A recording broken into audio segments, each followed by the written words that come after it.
Na indústria do entretenimento, os videogames saíram da infância para a vida adulta em poucas décadas. Teve que se aventurar num caminho onde não existiam empresas ainda naquela época, né? 99, 2000. Era muito restrito, assim, com a própria internet, não dispunha de toda a velocidade, todos os recursos que a gente tem hoje, né? Então se construiu uma grande pesquisa e logo depois da formação, ali em 99, 2000, a gente começou já com a produção do nosso primeiro jogo mesmo, que é o Hades 2, que foi a nossa porta de entrada, assim, no mercado dos games, né? Ele foi filmado em VHS, né? Que é uma tecnologia completamente ultrapassada. Mas era o que a gente tinha disponível na época, né? Então, fizemos toda a filmagem, separamos os quadros, recortamos individualmente cada quadro para fazer as animações, né? A principal distribuição era através de caixinha mesmo, né? A internet não tinha tanta força. Naquele tempo, entre 99 e 2008, a gente conseguiu fazer vários acordos, né? E conseguiu colocar nossos jogos em cerca de 20 países, que já era um super marco para nós, né? Começou a se pensar, a agregar investidores, a pensar em distribuidoras estarem juntos, mas os próprios investidores nessa época também não conheciam muito bem o modelo de negócios para games no Brasil e apesar das empresas já se agregarem a um ecossistema um pouquinho mais sólido do ponto de vista de modelo de negócio, havia ainda a imaturidade do próprio ambiente de modelo de negócio para sustentar o negócio de games. A gente vê demais, assim, muitas pessoas muito iludidas, fantasiando demais sobre o que é fazer jogos, o que é ter um estúdio, o que é, enfim, começar a fazer jogos profissionalmente. Eu acredito que o ecossistema de negócios do Brasil começou a entender melhor como é feito lá fora, como são os casos bem-sucedidos de empresas na área de jogos no exterior e nos países onde o jogo é uma coisa madura. E então, inclusive, começaram a vir investidores de fora, né? E acho que nós entramos numa juventude onde nós começamos a ser mais céticos, né? Começamos a ser mais críticos também em relação a novas propostas, né? Na época da infância, assim, eu tenho uma ideia maravilhosa, então vamos lá fazer, né? Então, já nessa época, começamos, então, peraí, primeiro, qual vai ser o seu canal de distribuição? Quem vai estar aportando esse recurso? Como é que você vai canalizar os lucros? Enfim, quanto tempo você vai levar para começar a ter lucro com esse jogo? O game, ele não pode ser apenas divertido. Ele tem que ser um game que é rentável. Porque senão, acaba acontecendo o que acontece com muitas empresas indie, né? Elas surgem no ano e no final do ano elas já não se sustentam mais. Criar um game que ele tem uma força de marketing atrelada a ele, como, por exemplo, que seja expansível para se tornar uma série animada, uma série de televisão, um filme ou coisas do tipo. Bom garoto!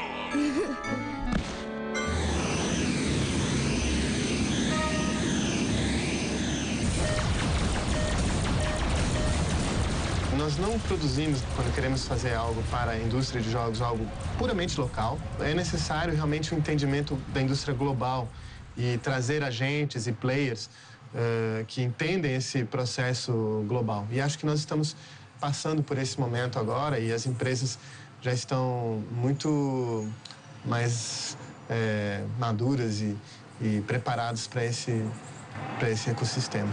A indústria de jogos, eu costumo brincar que ela nasceu, apesar de já ter aí 16, 17 anos, eu acho que ela nasceu há 2 ou 3 anos atrás.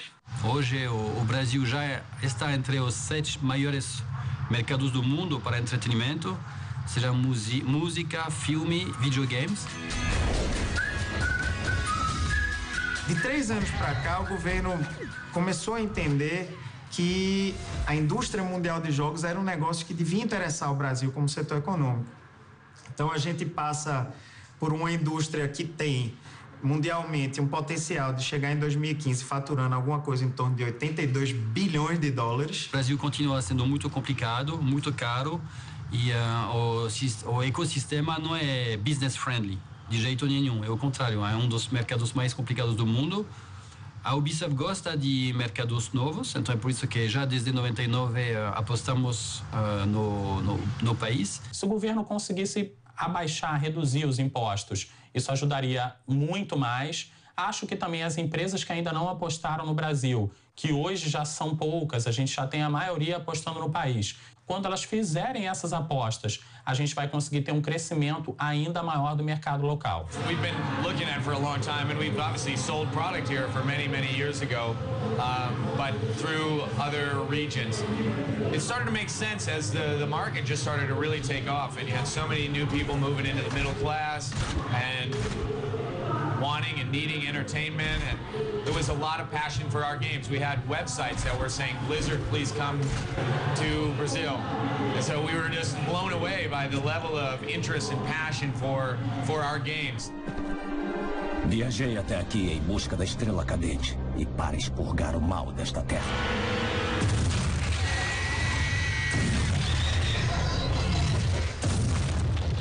A indústria não existe só para gerar divisa para o governo, ela existe para gerar valor.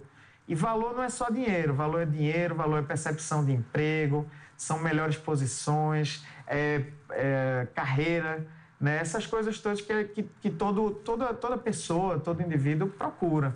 E nesse sentido, a gente vem fazendo isso ao longo do tempo, né? É óbvio que se a indústria está crescendo, se há mercado para isso, é necessário formar gente para esse mercado, evidentemente.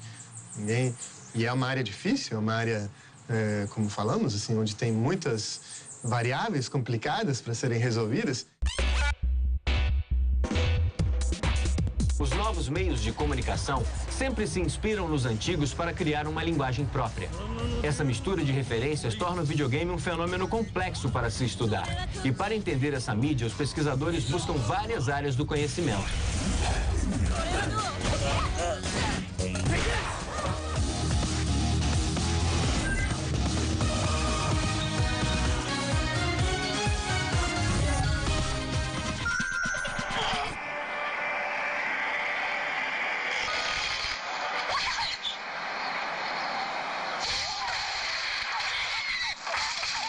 The suppression field and let us breed again. Allow me to address the anxieties underlying your concerns. O jogo ele pode ser estudado pela psicologia, pela sociologia, por diversas outras áreas. E, inevitavelmente, ela implica um olhar interdisciplinar. Então, não dá para se pensar a questão do jogo só pela psicologia, só pela filosofia, só pela sociologia, ou pela comunicação, pelas artes, enfim, pela matemática, né? Então, ela deve ser pensada por um conjunto de disciplinas, se possível, de maneira integrada. O profissional de jogos, ele é essencialmente um profissional transdisciplinar. Ele, por mais que ele tenha um foco de trabalho, mas ele precisa entender como é que o trabalho dele se relaciona com outros profissionais. A gente está aqui no centro de informática, cuida de programação, mas na realidade, programação é um pedaço da coisa. Se você disser que um jogo é só programação, é como dizer que poesia é só papel, né? E não é, né? É conteúdo. Esse conteúdo, quem é que vai fazer? O Life Defenders é um projeto, acho que o maior projeto que nós já fizemos até hoje. Ele envolveu, durante mais de um ano, mais de 20 profissionais, assim, entre ilustradores, programadores, músicos. E nós tínhamos um veterinário à disposição que ajudava nas coisas, assim, mais complexas. Por exemplo, na hora de se tratar um animal, você trata com o quê? Vai botar um band-aid num urso polar. A gente está com a consultoria direta de uma neuropsicóloga, que tá ela é focada na parte infantil. Todo esse trabalho mais, vamos dizer assim, de fundamentação, de embasamento, a gente tem feito com ela.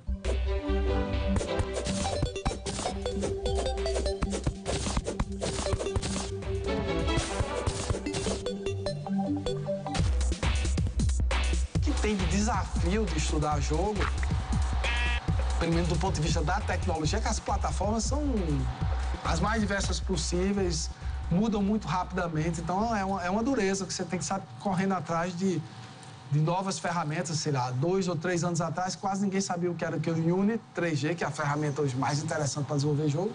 Hoje todo mundo está falando nela, então é uma luta. A pessoa que trabalha com games, programando para games, ela tem que fazer um uso muito maior da criatividade dela na hora de programar do que um programador comum teria, né? Porque para muitos problemas que você enfrenta na área de TI em geral, você já muitas vezes tem soluções também já pensadas anteriormente para aqueles casos, né? Quando você pensa em jogos, você está criando uma ilusão, né? Assim, e não tem uma receita de bolo para criar uma ilusão correta ou errada. Você tem que saber trabalhar também com as limitações da sua plataforma, né? Assim, elas têm diferentes tipos de interface, um vai ter mouse, o outro teclado, o outro um controle, o outro vai ter uma tela de toque, né? Então você tem diferentes formas de interagir com aquilo ali que te traz, você tem que pensar em soluções diferentes para aquilo, né? E tem que saber respeitar as restrições de cada um deles. Ele está usando a armadura. Se usar minha capa para desequilibrá-lo, ficará exposto aos meus ataques. Não me machuca, por favor. No futuro do videogame daqui pra frente, eu imagino que uma coisa que todo mundo espera, que ainda não chegou de verdade, é a realidade virtual. Não tão real pra gente não tomar tiro de verdade, mas real a um ponto que satisfaça mais o jogador. É você fazer jogos cada vez mais realistas e fazer jogos cada vez mais casuais. Uma enorme quantidade de gêneros diferentes. Vai acabar misturando os diversos ramos do entretenimento num mundo completamente conectado pela internet, certo? E os devices eles tendem até a desaparecer, eles tendem até a se tornar um só, talvez. De um mesmo device eu vou conseguir acessar as mesmas coisas que eu já acesso hoje através de um número enorme de aparelhos, né? Uma das tendências que é certamente forte vão ser outros modos de interagir com os games, tanto de atuar nos games como de receber feedback dos games, que já começou com o Wii, depois carona com o Kinect, o próprio Sony também tem um dispositivo de captura de gesto, mas essas coisas vão muito mais além. Hoje já tem roupas que você veste, senta os tiros para jogar um FPS, você senta onde bater o tiro, entendeu?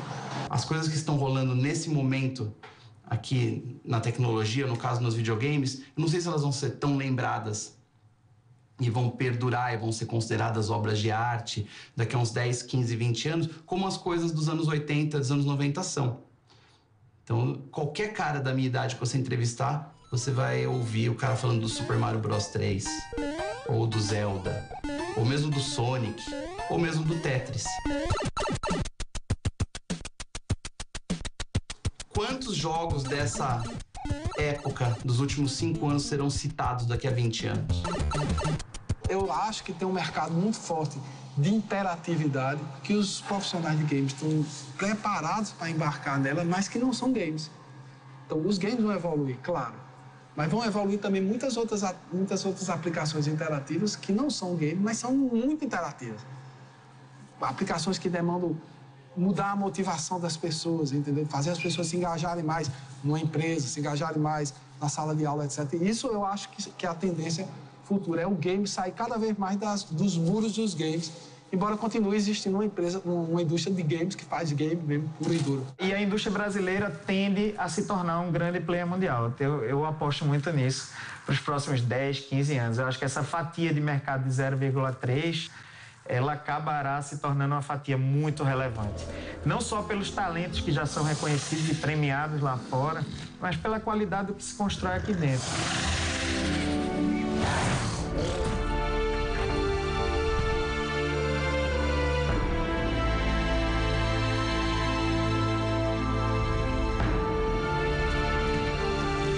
Na tela e na vida real, o mercado dos videogames teve os seus super-heróis.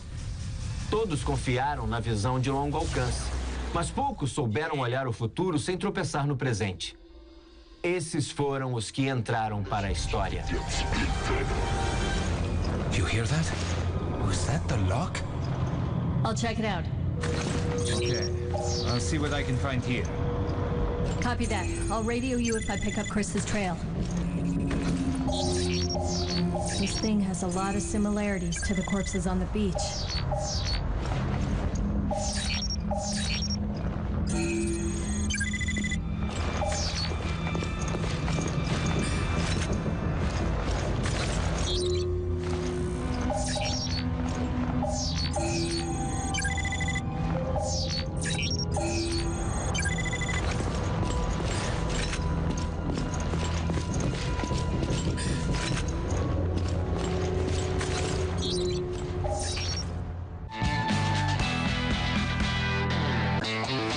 O jogo, abstratamente falando, é uma forma de você se valer de uma realidade para firmar um acordo com outras pessoas. Os jogos atraem muito, eu acho, porque a ficção atrai muito. É uma forma de contar histórias. Eu acho que o videogame você não só escuta a história e assiste a história, como participa da história.